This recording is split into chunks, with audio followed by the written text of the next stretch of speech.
네, 반갑습니다. 방금 소개받은 홍창표입니다. 저희가 매년 어떤 그 세계 지도자들의 취임사 또는 어떤 그 뭐 신년사 이런 것을 보면은 그 연설문 중에 특정 단어가 몇 번 나오느냐 뭐 그런 부분을 가지고 상당히 이제 분석을 많이 하고 키워드를 찾는데 올해는 정말 이제 불확실성의 시대인 것 같습니다. 방금 이제 조영만 대표님께서 말씀하신 환영사 중에도 이제 불확실성이라는 단어가 많이 나왔는데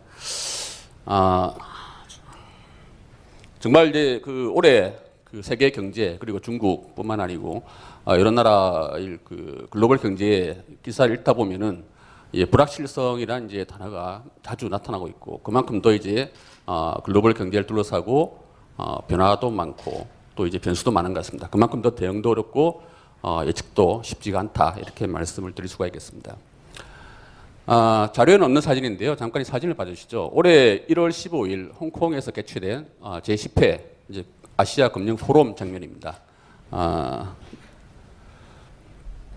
이 보시면은 올해 2017년도 중국 경제의 최대 위협이 무엇이냐 그 참석자들을 대상으로 이게 즉석에서 설문조사가 벌어졌는데요.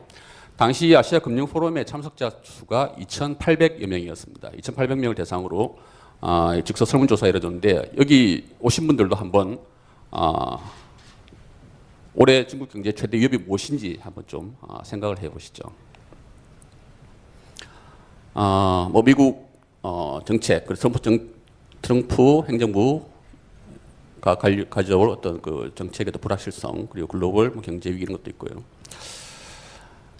보시면은 네, 첫 번째 트럼프 행정부의 어떤 그 정책의 불확실성이 가장 첫 번째 위협 요인으로 꼽혔습니다. 그 다음으로 뭐 보호무역주의의 부활 뭐 이런 게 나오고 있는데. 특히 올해 중국 경제를 볼 때 미국과의 관계를 생각하지 않을 수 없는 것 같습니다. 뭐 저뿐만 아니고 여기 오늘 나머지 여사분들도 이제 미국 관련해서 자료를 준비하신 걸로 알고 있는데 간단히 한번 좀 보도록 하겠습니다. 먼저 이 사진을 좀 봐주시죠. 영국의 대표적인 신문이죠. 더 타임스 1895년도 당시 이제 서구 열강의 중국 침탈이 한창이던 19세기 후반에 이제 그려진 카툰인데요. 사진을 보시면은 중국 용이 피를 토하고 있고 뭐 사지를 미국이라든지 뭐 러시아, 독일, 영국 등이 마주 잘라내는 그런 모습입니다. 그 후 이제 100년의 시간이 지난 이제 현재 중국은 이제 우길 승천의 모습으로 이제 바뀌었습니다. 이 역시 그 더 타임즈의 2009년도 이제 실린 카툰인데 미국이 보시다시피 용의 꼬리에 휘감겨가지고 IOU, 나는 중국에게 빚을 지고 있다. 그렇게 얘기하고 있고, 발톱을 들고 있는 용 앞에 영국이 머리를 조아리고 있고, 일본은 또 발톱에 아예 발밑에 깔려 있는 그런 모습입니다. 두 개의 목걸이를 하고 있는데, 하나는 이제 달러, 외환보유고, 세계 최대의 외환보유고를 가지고 됐다는 그런 부분, 그리고 아프리카 모양의 지도가 있는데, 이미 아프리카를 경제적으로 이제 속국을 만들고 있는 중국의 모습을 이제 형성한 것이라고 볼 수가 있겠습니다. 중국이 흑룡이 되어가지고 미국의 성조기를 뜯어먹고 있는 이제 그런 모습입니다. 그만큼 이제 100년의 시간이 흐르면서 이제 중국이 이만큼 성장을 했고 글로벌 경제에서 미치는 영향력이 확대되고 있다 이렇게 말씀을 드릴 수가 있겠고요. 자, 미중 관계를 한번 보도록 하겠습니다. 중국은 위기 속에 이제 위기를 먹고 크는 나홀로 성장 국가이다 이렇게 말씀드릴 수가 있는데 1998년 당시 아시아 외환 위기가 발생을 했고 그 당시 아시아 외환 위기를 극복을 하면서 중국의 대외 수출이 급격히 늘어났고 그리고 이제 2009년도 글로벌 경제 위기가 발생하고 난 후 중국의 GDP가 이제 미국의 두 번째로 이제 부상하게 된 계기가 되었죠. 아시아 외환위기 당시 중국의 GDP 총량이 세계 7위였는데 그 후 2007년 8년 그쯤에서 3위로 이제 올랐었고 그 후에 2위로까지 이제 올라갔습니다. 98년도에 중국의 수출이 급격하게 늘고 이제 커져가다 보니까 미국을 비롯해서 서방의 견제가 시작이 되었죠. 특히 이제 중국 시장을 먹기 위해서 서방 선진국들이 호시탐탐 이제 중국을 노리고 있었고. 그때 내건 카드가 중국의 WTO 가입이었습니다. 당시 중국에서 나온 얘기가 늑대가 온다 뭐 그런 얘기로 중국이 이제 WTO 가입을 계기로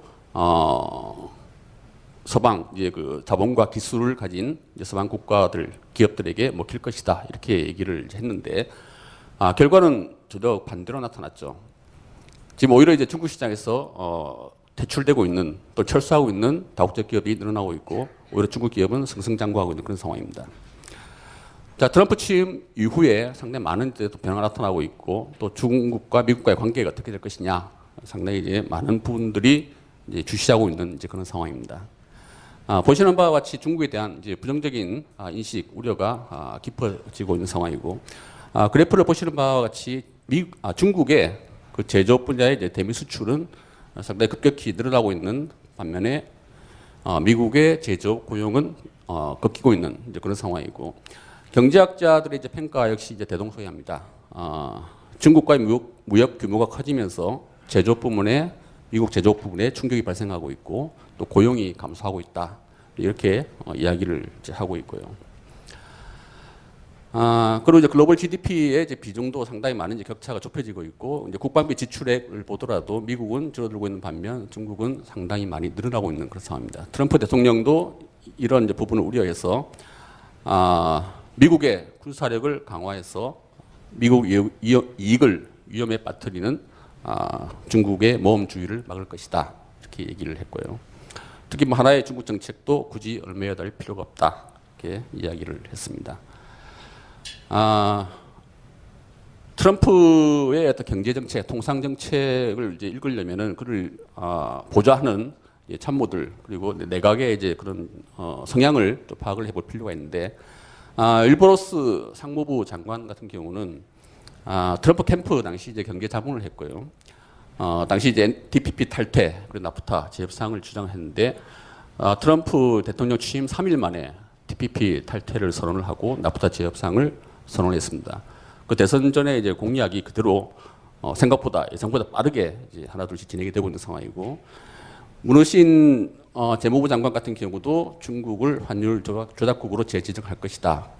뭐 이게 굳이 뭐 중국 한 나라만의 문제는 아니고 우리나라까지 이제 결부가 되고 연관이 되고 있기 때문에 우리나라 입장에서도 상당히 예의주시해야 될 인물이 아닌가 생각이 됩니다.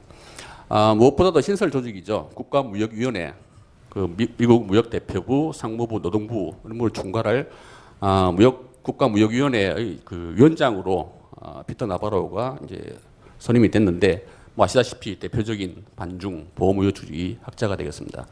트럼프도 여러 번 경제정책을 수립하면서 피터 나바로의 저서 정책이 많은 참고가 되었다 이렇게 얘기를 하고 있고요.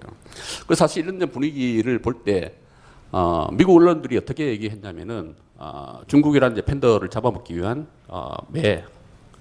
매가 이제 세 마리 매가 떴다 이렇게 이제 표현을 하고 있는 정도이고요.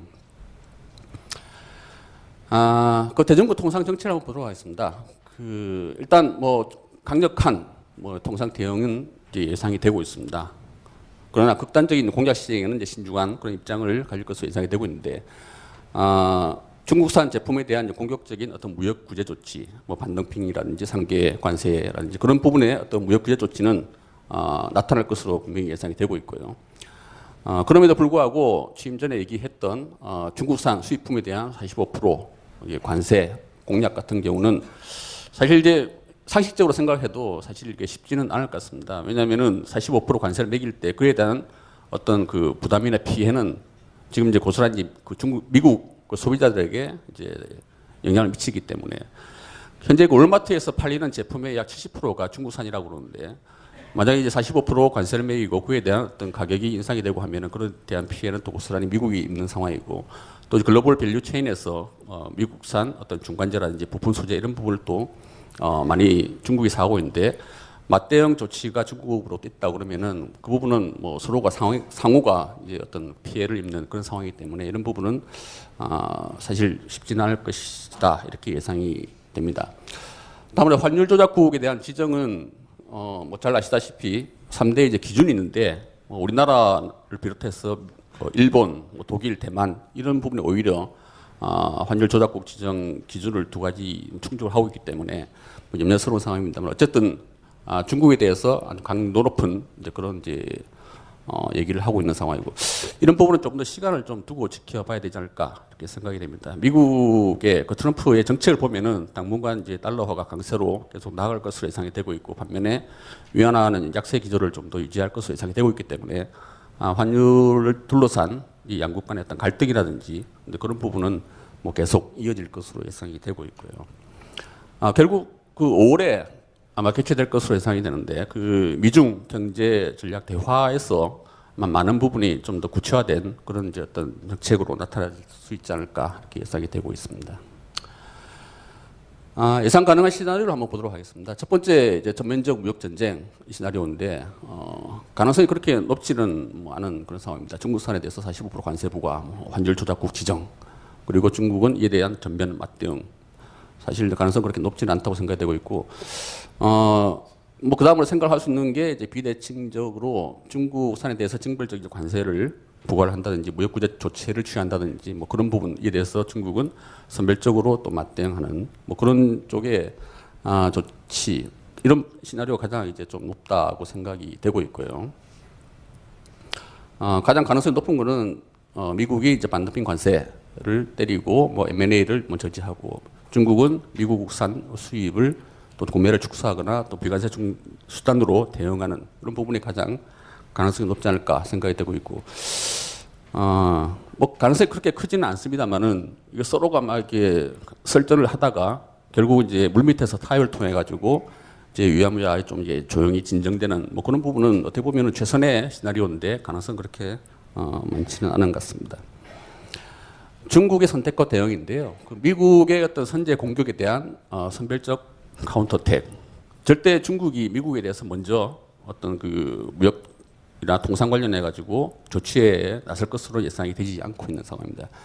이제 미국이 어떤 선제 공격을 하면 거기에 대해서 선별적으로 맞대응하는 수준의 시나리오 예상이 되고 있는데 이에 대한 이유는 지금 현재 중국이 처한 이제 상황을 좀 봐야 될 것 같습니다. 그 현재 중국은 뭐 신창타이 정책 하에서 상당히 이제 그 국내 현안이 많이 산적을 해 있죠. 보시는 바와 같이 이제 공급측 개혁이라든지 뭐 제조업 2025, 산업에 대한 강도 높은 구조조정, 그리고 내수 진작, 그리고 이제 국유기업 개혁, 부동산 버블의 해소, 레버리지 축소 이런 여러 가지 어떤 그 산적한 현안 문제가 많기 때문에 이런 문제 해결을 위해서는 절대적으로 국내적인 어떤 안정이 필요한 상황이고 특히 또 연말에 제 19차 그 당 대회가 이제 예정이 돼 있는데 시진핑 이제 집권 5년차 두 번째 그 5년차를 맞아가지고 상당히 그 어떤 인사적인 정책이라든지 뭐 많은 어떤 정치적인 이슈 그리고 이제 승진 문제 그런 부분도 이제 맞물려 있기 때문에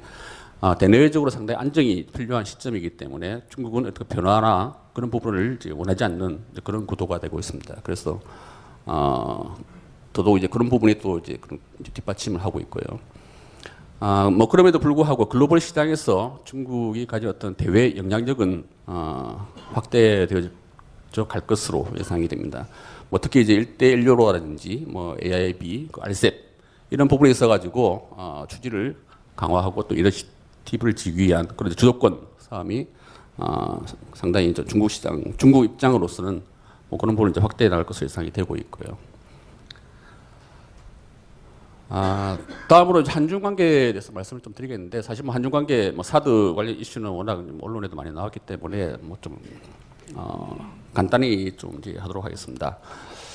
제가 이제 말씀드리고자 하는 부분은 사드 배치 관련한 어떤 중국 측의 어떤 뭐 제재라든지 어떤 그런 부분이 아니고 이에 대해서 우리가 좀 어떻게 그러면은 뭐 대응을 할 것인가 그런 부분을 나름대로 좀 세 가지로 정리를 해봤는데요. 먼저 이제 한중 FTA의 투자 서비스 협정을 좀 더 조속히 좀 추진할 필요성이 있다 이렇게 말씀을 드리겠습니다.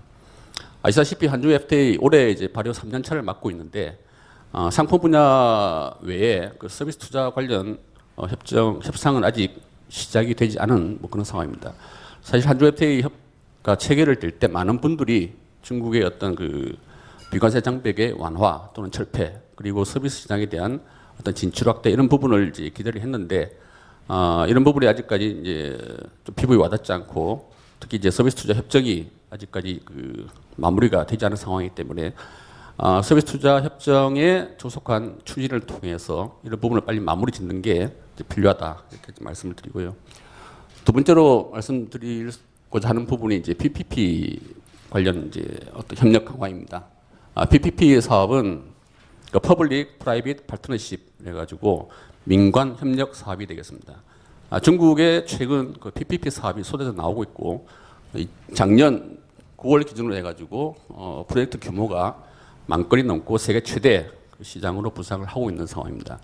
특히 사드 이슈가 어떤 중앙정부의 어떤 정책이라든지 지침, 방향 이런 부분에 많이 좌지우지되고 영향을 많이 받기 때문에 우리들로서는 이제 지방정부 차원에서 이게 발표가 되고 협력을 필요로 하는 이제 PPP 관련해 가지고 지방정부와의 어떤 간의 협력 이런 부분을 좀 더 관심을 기울여야 되지 않을까 이런 생각이 이제 들고요.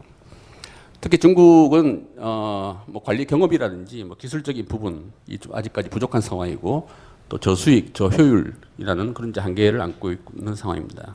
반면에 한국은 20년 이상의 이제 PPP 경험을 통해 가지고 많은 노하우라는 경험이 축적이 되어 있기 때문에 이런 부분을 좀 더 중시해야 될 필요성이 있다 이렇게 생각이 되고요. 그리고 이제 서비스 투자 협정을 빨리 좀 추진하기 필요하다 말씀을 드렸는데 또 한 대안으로 생각해 볼 수 있는 게 중국과 홍콩 간에 맺어진 그 세파 협정을 활용한 우회 진출 전략입니다. 홍콩과 중국 간에 이제 세파 협정이 2003년도에 체결이 되었고 특히 상품 같은 경우는 홍콩이 이제 무관세 지역이다 보니까 의미가 없고 이제 그 서비스 쪽으로 해가지고 중국과 홍콩 간에는 거의 대부분의 어떤 분야가 개방이 된 그런 상황입니다. 그래서 이런 분야를 이제 우리가 중국 쪽에 관심을 두고 진출을 하고자 할 때 홍콩을 경유한 우회 투자가 하나의 그 대안이 될 수 있다 이렇게 저는 보고 있고요. 아래 보이는 사진이 바로 이제 그 세파를 활용해서 중국에 진출한 뭐 그런 이제 사례가 되겠습니다. 유통, 물류, 뭐 영화관, 엔터테인먼트 이런 부분이 이제 있고요. 다음으로 내수시장의 변화에 대해서 한번 보도록 하겠습니다. 올해 중국 경제 운영 방향 이 부분도 이제 많이 나왔습니다만. 사실 이제 특별한 건 없는 것 같습니다. 중국이 매년 이제 경제 정책이라든지 이런 부분을 이제 뭐 중앙 경제 공작 회의라든지 양회 등을 통해서 발표가 되고 나면은 사실 지금까지는 이제 이런 뭐 세미나 자리에서 상당히 이제 얘기하기가 좋았는데 왜냐하면 이제 그 뭐 굵직굵직한 그런 부분이 많이 발표가 되고 했기 때문에 근데 지금 뭐 최근에는 그런 부분이 별로 이제 보이지 않는 것 같습니다. 올해만 하더라도 공급측 개혁에 이제 심도 있는 추진, 뭐 그 정도 눈에 띄고요. 안정 속의 성장, 원중구진 이 내용도 보면은 뭐 2011년부터 매년 이제 나오고 있는 뭐 6년째를 맡고 있기 때문에 뭐 그게 새로운 건 없는 것 같고. 그래서 중국 정부는 뭐 올해를 이런 이제 그 어떤 그 질적인 성장 그리고 공급측 개혁을 보다 더 심화 발전시키는 한 해로 이제 삼고 있는 뭐 그런 상황인 것 같습니다. 사진을 하나 더 볼까요? 올해 아까 말씀드린 아시아 금융 포럼에서 참석자 대상으로 해서 올해 중국의 경제 성장률이 몇 프로가 될 것 같습니까? 이렇게 질문을 했는데 네, 6%에서 6.5%가 가장 많이 이제 나왔고요. 그리고 올해 중국의 주요 뭐 성장 동력이 뭐가 될 것이냐 이런 이제 질문이 있었는데. 뭐 적극적인 재정 정책, 뭐 확장 화폐 정책, 내수의 증가 뭐 이런 부분이 조금 나와 있는데 보시면은 내수 부분 아무래도 내수의 어떤 확대 이런 부분을 가장 큰 성장 동력으로 이제 보고 있는 것 같습니다. 올해 내수 시장 주요 이슈를 한번 좀 보도록 하겠습니다. 이제 소비 구조의 고도화 및 다변화인데 녹색, 품질, 브랜드 개성 등 새로운 또 이제 소비 문화가 보다 더 저변에 기존의 어떤 1, 2선 대도시뿐만 아니고 중국의 중서부 내륙 지역까지 이런 부분이 이제 확산이 될 것으로 예상이 되고 있고 특히 중국 경제 성장을 견인한 소비 부분이 앞으로도 계속 그런 부분을 갈 것으로 예상이 되고 있습니다. 특히 이제 정보, 의료, 양로, IoT, AI 분야에서 새로운 또 성장 분야가 나올 것으로 예상이 되고 있고요. 새로운 유통 채널이 보다 이제 확대될 것으로 이제 보입니다. 뭐 왕홍, 그 인터넷상의 어떤 인기 스타, 뭐 파워블로거 그리고 위챗을 기반으로 하는 새로운 그 마케팅 플랫폼인 웨이샹 그리고 오투오 그리고 해외 직구 이러한 유통 채널이 올해 보다 또 영향력을 또 넓혀가지 않을까 이렇게 예상이 되고 있고요. 이 사진은 항저우에 이제 설립된 이제 오토 매장인데, 기존에 이제 오토라고 그러면은 그 온라인 투 오프라인, 그러니까 이제 모바일이나 인터넷을 통해서 소비 어떤 하는 걸 장소를 정하고 또 결제를 하고 나면은 이제 오프라인에 가서 뭐 그런 부분을 실제 이제 그 서비스를 받는 뭐 그런 쪽 위주였는데, 지금 중국에서 확산되고 있는 것은 반대, 그러니까 오프라인 투 온라인의 개념이 되겠습니다. 이제 시내 어떤 이런 매장에서 주로 이제 어떤 수입 상품이 되는데, 오프라인 매장에서 이런 제품을 실제 체험하고 사용해보고 만져보고 느껴보고, 아 이게 괜찮다 그러면은 즉석에서 이제 QR 코드를 모바일로 찍어서 온라인 결제가 되면은 중국 내 보세구라든지 또 해외 직구를 통해서 이제 물건이 배송이 되는 이제 그런 시스템이고, 이런 부분이 최근 중국 전역에 걸쳐가지고 상당히 확산이 되고 있는 이제 그런 상황입니다. 또 하나 주목해야 될 것이 이제 중국의 모바일 파워인데요. 중국의 이제 인터넷 인구가 7억이고 모바일 사용 인구 등록자 수가 중복 사용자 포함해서 13억에 달합니다. 제가 올 초에 그 항저우에 출장을 갔었는데, 그 알리바바와 미팅을 마치고 그 알리바바 직원하고 같이 그 항저우 시내에 있는 모 식당에 갔을 때 어떤 경험입니다. 식당에 가가지고 그 메뉴판을 달라고 그러니까 요 QR 코드를 찍으라고 하더라고요. QR 코드를 찍으니까 메뉴 선정 관련해 가지고 이게 모바일로 이제 뜨고, 그리고 하나 제품을 이제 추천 메뉴를 선택하니까 이 제품이 어떤 제품이고 뭐 면을 추가할 수 있냐, 뭐 할 것이냐 이런 뭐 내용이 뜨고요. 우리 그 온라인 쇼핑몰에서 이제 물건 쇼핑할 때처럼 이렇게 장바구니에 쭉 담아두고 이제 결제하는 시스템인데, 이렇게 다 제품을 선정하고 이게 장바구니에 담고 이제 모바일 상으로 바로 결제를 하면은 바로 이제 제품이 나오는 뭐 그런 상황입니다. 이런 부분이 중국인의 어떤 전반적인 그 라이프 스타일을 변화시키고 있고, 또 이런 부분이 또 기업 입장에서는 하나의 어떤 그 빅데이터가 돼가지고 또 쌓이게 되는 거죠. 이런 부분을 통해 가지고 시스템을 통해서 이게 고객이 어떤 제품을 어떤 음식을 이제 주로 먹고 있고, 또 이제 양은 어떤지, 또 면을 추가하는지 아닌지 여러 가지 어떤 그런 부분에 대해서 이제 빅데이터가 쌓이면은 그런 부분을 다시 피드백해서 마케팅에 활용할 수 있는, 전반적으로 이런 부분이 중국의 어떤 소비 구조, 그 라이프 스타일을 변화시키고 있다. 그래서 이런 부분을 주목하고 활용을 해야 되겠다는 생각이 듭니다. 다음으로 산업구조 고도화, 그리고 이제 차이나 인사인데, 강도 높은 이제 산업구조 조정이 이제 취해지면서 중국산 제품의 경쟁력이 이제 향상이 되고 있고, 기존의 외국 제품이 들어가고 있던 이제 위치에 이제 자국산 제품이 들어가고 있는 차이나 인사이드가 급격하게 확산이 되고 있는 이제 그런 상황이 되겠습니다. 그래프를 보시면은 이제 기술 경쟁력이라든지 뭐 산업 경쟁력 측면에서 10년 후에가 되면은 중국이 이제 산업 경쟁력 측면에서는 이제 한국을 추월할 것이다, 이렇게 예상이 되고 있고요.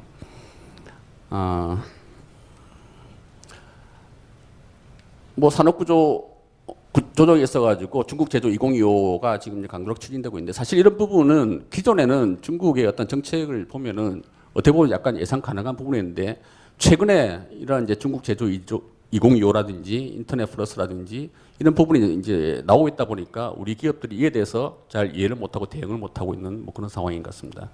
이런 부분이 사실 어떻게 보면은 10년 후, 20년 후 중국 경제의 체질을 확 바꾸는 이제 그런 이제 양상이 되고 있는데, 이런 부분을 이제 우리로서는 상당히 중시하고 얼마나만큼의 어떤 위협 요인이 될 것인가, 그런 부분도 잘 따져봐야 될 것 같고요.